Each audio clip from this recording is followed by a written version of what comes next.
자, 우리 오늘은 부활주일이죠. 부활주일 그러면 보통 사람들은 오늘 교회 가면은 계란 주는 날, 뭐 그렇게들 알고 있는데 사실은 그 뭐 계란 공짜로 나눠주는 날이 아니고 말 그대로 주님께서 부활하신 날입니다. 근데 무엇에서 부활하셨어요? 죽으시고 우리 죄 때문에 죽으셨다가 완전히 죽으셨다가 그냥 가사 상태가 아니고 그 믿지 않는 사람들이 억지로 주장하는 그런 가사 상태가 아니고 완전히 죽으셨다가 부활하셔서 오늘 말씀 읽은 그 베드로전서 1장 3절에서 5절의 말씀에 나오지만은 다시 살아나셔서 우리에게 산 소망, 산속에 있는 소망이 아니고 살아있는 소망을 우리에게 직접 자기가 살아나셔서 살아있는 소망이 되어 주신 날이 바로 이 부활 주일입니다. 자, 그래서 오늘은 우리 부활주일 이런 날들을 보내면서 이 부활을 맞이해서 우리가 꼭 기억해야 될 것들을 몇 가지만 그렇게 살펴보도록 하겠습니다. 자, 먼저 이 부활주일이라는 귀한 날에 우리가 잊지 말고 반드시 기억해야 될 것이 뭔가, 그 첫 번째가 뭔가 하면은, 자, 예수님께서 우리 죄 때문에 인간의 몸을 입고 오신 이 사실을 꼭 기억해야 됩니다. 주님께서 원래 하나님이시잖아요. 예수님은 원래 저 천국에서 성자 하나님, 우리처럼 육신에 갇혀 사신 분이 아니란 말이에요. 그런데 이 땅에 육신의 몸을 굳이 입고 오신 이유가 뭡니까? 우리 죄를 대신 짊어지고 죽어주시기 위해서. 하나님께서 이미 구약 성경에 보면은 죄가 아주 무서운 그런 것임을 율법 제사를 통해서 가르쳐 주셨어요. 죄를 지으면 구약 율법 읽어보시면 아시겠지만은 구약에 보면은 죄를 지으면 어떻게 해야 됐습니까? 용서를 받으려면 아무 죄도 없는 소나 양이나 염소 애들이, 죄는 자기 사람이 지었는데 괜히 아무 죄도, 여러분 소나 이런 애들, 양 같은 애들 눈 보셨어요? 얼마나 착한지 모릅니다. 정말 막 너무 불쌍할 정도로 착해 보이는데 걔들이 아무 죄도 안 졌죠. 걔들이 뭐 풀 뜯은 거밖에 제가 무슨 죄가 있겠어요. 아무 죄도 없는 걔들이 내 죄 때문에 죽을 뿐만 아니라 어떻게 됩니까? 그 재물 돼가지고 막 가죽은 가죽대로 벗기고 그냥 온몸에 산산이 분해돼가지고 또 마지막에 어떻게 돼요? 다 불살라지잖아요. 그래서 하나님께서 그걸 통해서 뭘 가르치시려고 했겠어요? 죄는 반드시 생명으로 그 값을 대신해야 된다. 반드시 그 죄에 대한 끔찍한 대가가 치러져야 된다. 아무 죄도 없는 그 생명이 너희들 때문에 죽어야 된다.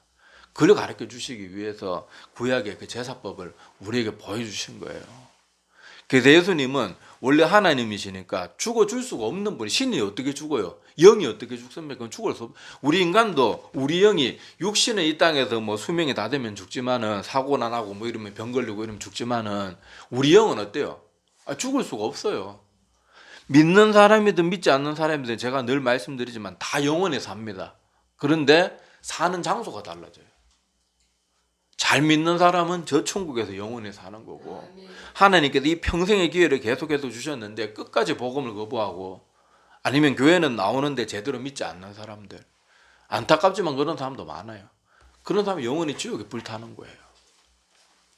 자, 그런 우리를 구원해 주시기 위해서, 대신 죽어 주시기 위해서 인간의 몸을 입을 수밖에 없는 거예요. 왜냐하면 신의 그런 모습을 우리 눈에 보이지도 않을 뿐만 아니라 대신 죽어 줄 수도 없고, 피를, 그 구약의 그 제사도 보면은 그 짐승 잡아서 각을 다 뜨면서 그때 나온 피를 다 받아가지고 마지막에 제단에 뿌리면서 죄사함을 받았다는 상징으로 이렇게 피를 뿌리잖아요. 그러니까 예수님도 이 땅에 오셔가지고 우리 대신, 우리 죄를 대신해서 막 채찍에 맞고 살이 다 뜯겨지고 터지고 창에 찔리고 못에 박히고 막 그런 뭐 몸이 찢기는 그런 우리 죄값을 대신 다 치러주셨고, 또 십자가에서 피를 철철 흘려가지고 그렇게 우리의 죄를 그 제단에, 구약에 피를, 그 짐승의 피를 뿌려가지고 죄사함을 받은 것을 상징으로 뿌리듯이 예수님은 직접 자기의 몸의 피를, 인간의 몸을 입고 오셔가지고 자기의 피를, 물과 피까지 다 쏟으셔가지고 우리의 죄를 씻어내려 주신 거예요. 그것을 우리가 꼭 기억해야 됩니다. 그래서 이 예수님은 하나님이신데 우리 죄 때문에 대신 죽어주시기 위해서 인간의 몸을 입고 이 땅에 오신 것, 이걸 항상 기억해야 돼요. 우리 부활절 때만, 뭐 부활절뿐만 아니라 뭐 늘 기억해야 되지만은 특별히 부활주일에는 다시 한번 이걸 꼭 기억을 해야 됩니다. 우리 좀 이따 말씀 마치고 성찬 나누겠지만은 그 성찬의 빵과 포도주입니다. 제가 늘 설명드렸잖아요. 빵은 뭘 상징한다 그랬어요? 예수님의 몸. 근데 그 몸이 어때? 지금 우리는 이게 빵을 다 뭐 어차피 시간 관계상 어쩔 수 없고 또 환경과 여건이 안 되니까 다 잘라져 가지고 조그마한 덩어리 먹지만은 옛날에 그 우리 신약 성경에 이런데 기록되어 있는 성찬에 보면요, 이 빵이잖아요. 그 질긴 빵인데 그거를 뜯어가지고 찢어서 나누거든요. 누룩도 안 들은 빵이니까 얼마나 더 질기겠어요. 그 찢기는 게 뭘 상징합니까? 예수님이 우리 죄 때문에 막 채찍에 맞아서 살이 다 찢기고 제가 로마 병사 채찍 막 그 잔인한 거 여러 번 오늘 또 설명 안 할게요. 그 채찍 한 방 맞으면요, 막 살이 다 찢기고 다 터져 나가요. 막 그냥 피부고 뭐고 그냥 박살이 납니다. 그냥 그거는 그냥 찢기는 정도가 아니고요, 그냥 살이 그냥 너덜너덜하게 돼요. 너덜너덜하게. 그걸 우리가 빵을 나눌 때마다 아이고 빵 맛있네, 이거 어느 제가 좀 이런 식으로 생각하면 안 된다니까요. 이 빵을 찢기면서 예수님이 내 죄 때문에 우리가 찢겨야 될 몸이 예수님이 대신 찢기셨구나. 그리고 당연히 이 몸을 가지고 살아있는 생명체는 그 살이 찢기면 뭐가 나옵니까? 피가 나오잖아요. 아까 다시 구약의 그 예를 들어서 구약의 그 짐승의 제물의 피를 받아 제단에 그 피를 뿌려 가지고 그렇게 죄사함에 대한 상징으로 삼았잖아요. 근데 예수님은 상징이 아니고 진짜 하나님이신 그분의 피를 흘려가지고 우리의 죄를 씻어주시기 위해서 그 피를 몽땅 다 쏟으신 거예요. 그게 우리 성찬에서 뭘로 상징합니까? 포도주, 붉은 포도주. 굳이 붉은 포도주가 쓰이는 이유가 바로 그렇게 주님께서 우리를 위해서 흘리신 그 피를 상징하는 것입니다. 그래서 우리 좀 이따 성찬 나눌 때도 이 빵과 포도주를 나눌 때도 그걸 항상 마음에 새겨야 됩니다. 그래서 첫 번째 뭐라 그랬어요? 잊지 말고 기억해야 될 거. 예수님이 우리 인간의 죄를 대신 짊어지고 죽어주시기 위해서 하나님이신 그분이 인간의 몸을 입고 이 땅에 오셨다. 이걸 꼭 기억해야 됩니다. 자, 그리고 당연히 부활절이니까 주님께서 십자가에 죽으신 거로 끝난 게 아니고 어떻게 돼요? 3일 뒤에 다시 부활하신 거. 그래서 오늘 말씀에도 나오잖아요. 그 베드로전서 1장 3절에 보면은 우리에게 산 소망이 있게 하신 분. 아니 예수님이 우리의 죄를 대신 짊어지고 그냥 죽음으로 끝났다. 다시 살아나지 못했다. 그러면 우리를 왜 죽어 주신데 그게 무슨 소용이 있어요? 우리도 그냥 다 죽으면 그냥 끝이고 그냥 이 땅에서 사는 동안 죄 문제는 해결받았을지 몰라도 그냥 죽음으로 끝난다. 영원한 사망으로 끝난다. 그러면은 그게 뭔 소용이 있냐고요. 아무 소용도 없지. 그런데 예수님은 이 죽음까지도 이기시고 살아나셔가지고 이제 너희들도 내 자녀가 되고 믿음으로 하나님과 연합하게 되면은 어떻게 되는 걸 보여주시는 거예요. 너희들도 다시 살 수 있다. 육신만 다시 사는 게 아니고 영원한 저 천국에서 하나님의 자녀로 다시 살아나시는 거예요. 직접 자기 스스로 보여주신 거예요. 부활하셔가지고. 자, 그래서 우리 그 성경 구절 제가 하나 찾아놨는데 주보 뒷면에 보시면은 자, 고린도전서 15장 16절에서 20절. 자, 우리가 한 절씩 나눠서 우리 읽어보겠습니다. 자, 제가 먼저 볼게요. 만일 죽은 자가 다시 살아나는 일이 없으면 그리스도도 다시 살아나신 일이 없었을 터이요. 그리스도께서 다시 살아나신 일이 없으면 너희의 믿음도 헛되고 너희가 여전히 죄 가운데 있을 것이며 또한 그리스도 안에서 잠자는 자도 망하였으리니 만일 그리스도 안에서 우리가 바라는 것이 다만 이 세상의 삶뿐이면 모든 사람 가운데 우리가 더욱 불쌍한 자이니라. 같이 보겠습니다. 그러나 이제 그리스도께서 죽은 자 가운데서 다시 살아나사 잠자는 자들의 첫 열매가 되셨도다. 아멘. 자, 여기도 분명히 나오죠. 자, 그리스도께서 다시 살아나신 일이 없으면 너희 믿음도 헛되고 너희가 여전히 죄 가운데 있을 것이고 그리스도 안에 잠자는 자도 다 그냥 그대로 망하는 걸로 끝이 났을 텐데 다행히도 주님께서는 그리 십자가에 죽으시고 그걸로 영영 끝난 게 아니고 3일 만에 다시 완전하게 살아나셨죠. 완전하게 살아나셔가지고 오늘 그 마지막 고린도전서 15장 20절 끝에 보면은 다시 살아나사 잠자는 자들의 첫 열매가 되셨도다. 그렇게 우리에게 말씀으로 남겨주고 있습니다. 그래서 부활이 없다 그러면 오늘 날씨 좋잖아요. 우리가 여기서 뭐하러 이럴 필요가 뭐가 있어요. 그냥 나가서 놀고 다른 세상 사람들처럼 즐기다가 어차피 한번 왔다 가는 인생 그렇게 살다 가는 거지. 그런데 우리는 이 생의 소망을 두고 사는 사람이 아니고 우리는 더 영원하고 고귀한 삶을 준비하는 삶을 사는 자들이에요. 우리가 이 땅 한 세상 그냥 즐기다 가는 사람이 아니고 영원한 삶을 우리 인생이라는 짧은 기회가 주어진 이 기간 동안 우리가 이것을 후회 없이 반드시 잡고 내 것으로 만들기 위해서 이 땅을 살아가는 동안엔 그 천국을 준비하는 그런 삶을 사는 것이 참된 그리스도인들의 모습입니다. 그리스도인이 하나님 믿는다고 하면서도 여전히 세상 사람들처럼 먹고 마시고 놀고 즐기는 거 그런 거에만 관심 있고 이 땅에 사는 동안 바르게 하나님 정말 제대로 믿어야 되겠다 이런 마음이 없다 그러면 그 사람의 믿음은 가짜고 거짓이고 그런 믿음으로는 구원에 이르지 못합니다. 우리가 이 생에 사는 동안에는 정말로 우리 다음 영원히 이어질 그 삶을 우리가 준비하는 그런 삶을 우리가 살기 위해서 최선을 다해야 됩니다. 그리고 오늘 세 번째 기억해야 될 것이 바로 여기서 이어지는 내용이에요. 자, 이렇게 영원한 삶을 준비하는 삶이 되어야 된다 그랬잖아요. 되어야 된다 그랬으면은 우리가 기억해야 될 것이 그 죄사함을 힘입기 위해서 내가 하는 것은 뭐가 있나? 그거는 바로 십자가 죽으심과 부활을 온 마음과 뜻과 정성을 다해서 진짜 제대로 믿는 것 그것만이 유일한 길입니다.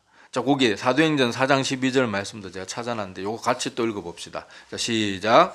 다른 이로서는 구원을 받을 수 없나니 천하 사람 중에 구원을 받을 만한 다른 이름을 우리에게 주신 일이 없음이라 하였더라. 아멘. 자, 이거 분명히 뭐라고 나옵니까? 천하에 구원받을 수 있는 다른 이름이 있다 그래요? 없다 그래요? 없어요. 있을 수도 있다 그럽니까? 아니요, 무조건 없어요. 이렇게 말하면 꼭 어떤 사람들이 이렇게 말합니다. 그러면 이순신 장군같이 위대한 사람은 그럼 지옥 갔습니까? 몰라요. 그건 뭐 목사한테 백날 천날 물어봐야 모릅니다. 그건 하나님께서 알아서 하실 것이고 우리가 우리 마음에 새겨야 될 말씀은 예수 그리스도 믿는 것 외에는 그 어떤 구원의 길도 없다는 이 말을 하나님께서 선포하셨으면 우리는 이 말씀만 붙들고 나가면 되지.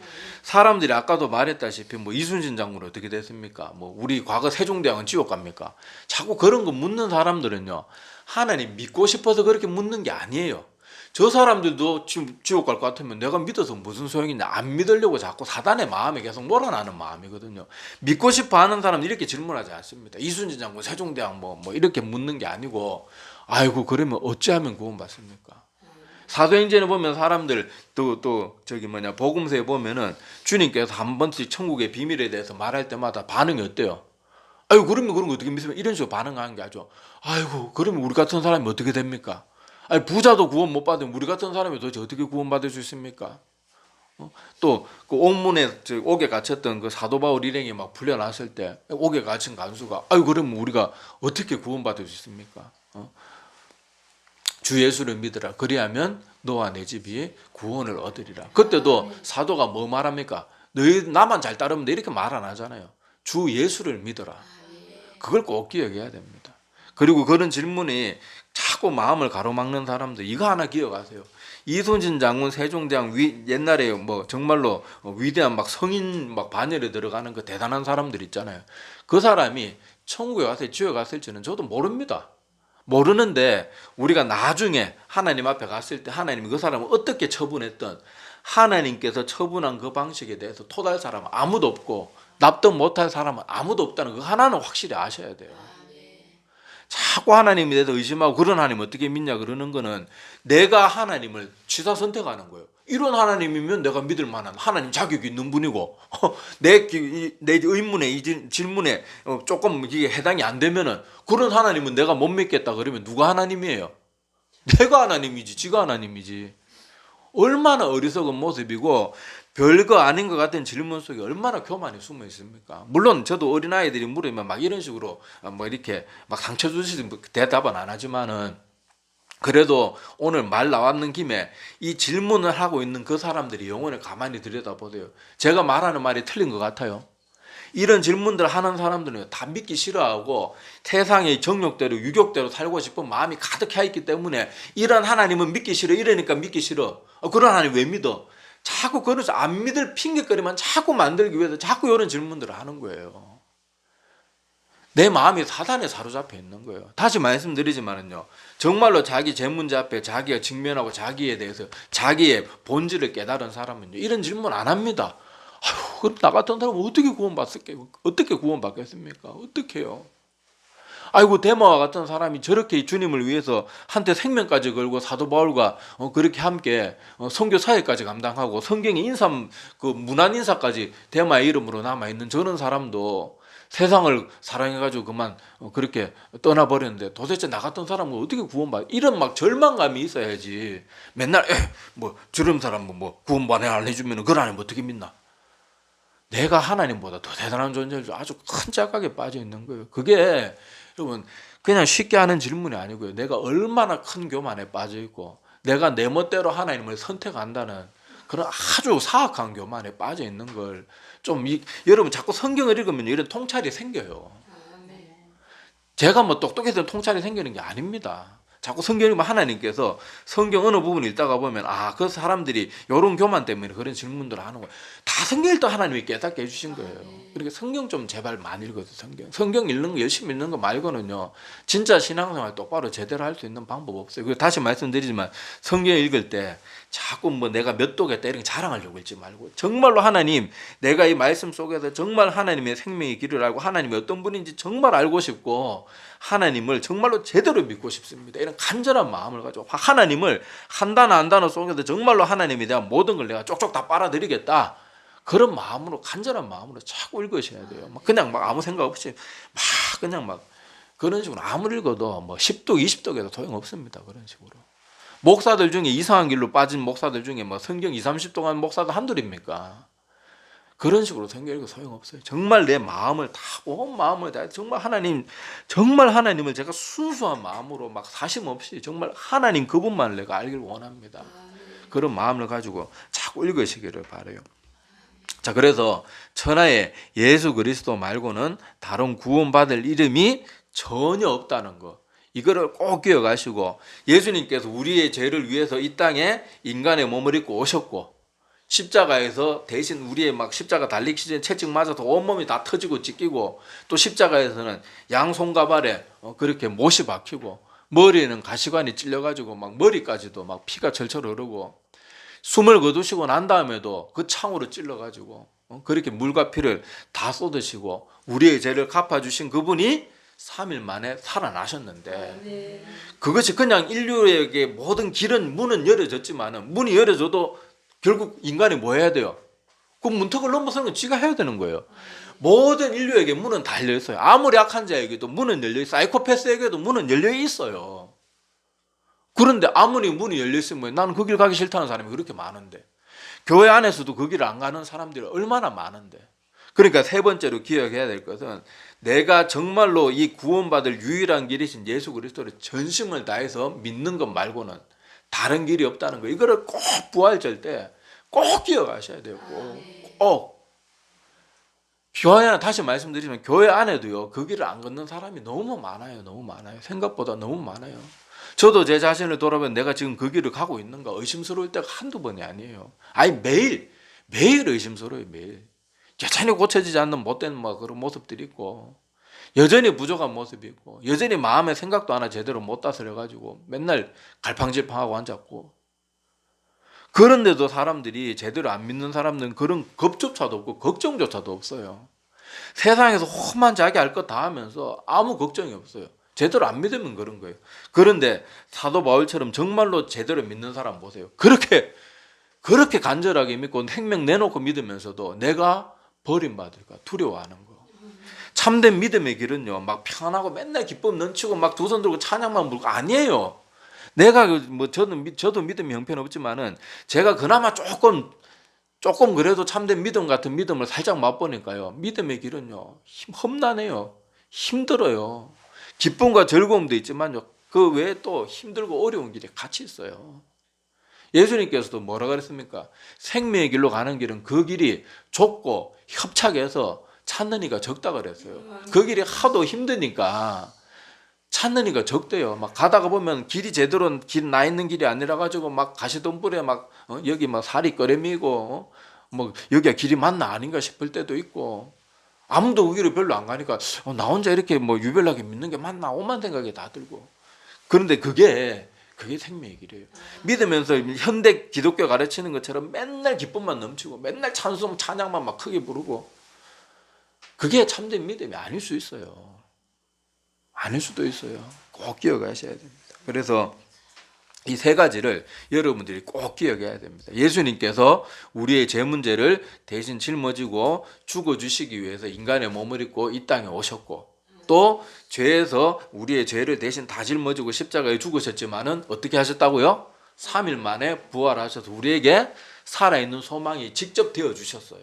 그리고 이것이 내 것이 되기 위해서는 예수님이 십자가에 죽으시고 부활하신 순간 모든 인류에게 구원의 길이 열렸지만 구원의 길이 열렸다고 다 구원받는 건 절대로 아니에요. 어떻게 해야 된다고요? 내가 믿되 전심을 다해서 믿어야 돼요. 네 번째는 아니지만은 주의사항은 내가 믿되 참되게 믿어야 된다는 걸 꼭 기억해야 됩니다. 우리 유명한 야고보서 내용 한번 봅시다. 자, 야고보서 2장 14절에서 18절인데 그 주보 뒷면에 있죠. 자, 이것도 우리 한 절씩 읽어보겠습니다. 나눠보겠습니다. 내 형제들아 만일 사람이 믿음이 있노라 하고 행함이 없으면 무슨 유익이 있으리요 그 믿음이 능히 자기를 구원하겠느냐 만일 형제나 자매가 헐벗고 일용할 양식이 없는데 너희 중에 누구든지 그에게 이르되 평안에 가라 덥게 하라 배부르게 하라 하며 그 몸에 쓸 것을 주지 아니하면 무슨 유익이 있으리요 이와 같이 행함이 없는 믿음은 그 자체가 죽은 것이라. 같이 보겠습니다. 어떤 사람은 말하기를 너는 믿음이 있고 나는 행함이 있으니 행함이 없는 내 믿음을 내게 보이라. 나는 행함으로 내 믿음을 내게 보이리라 하니라. 아멘. 여기 특히 야고보서 2장 14절 뒷부분을 한번 보세요. 행함이 없는 그 믿음이 어떻게 할 거라고요? 능히 자기를 구원하겠느냐. 그러니까 니들이 아무 믿음의 그런 삶의 모습이 하나도 안 나타나면서 니들이 주장하는 그 믿음이 있다고 하는 그 말만 가지고 하는 그 입만 살아있는 그 믿음이 능히 너를 구원할 수 있겠느냐 스스로 질문해 보라는 거예요.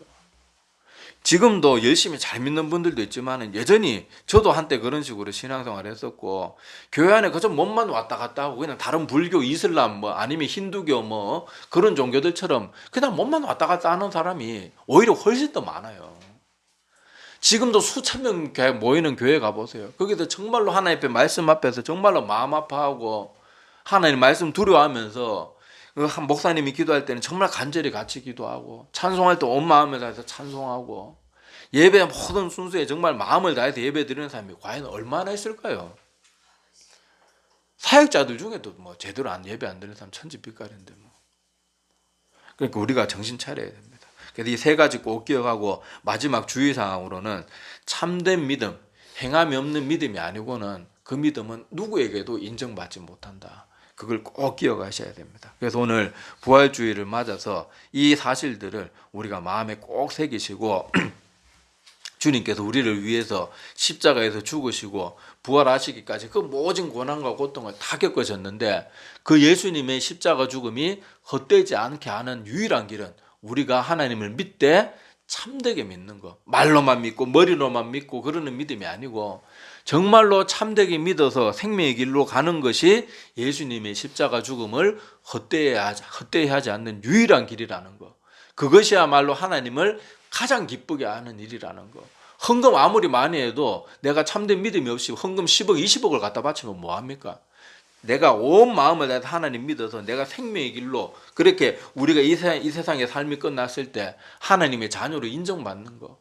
그것이 오히려 하나님께 훨씬 더 기쁨이 된다는 것을 꼭 기억하시기를 바랍니다. 기도드리겠습니다.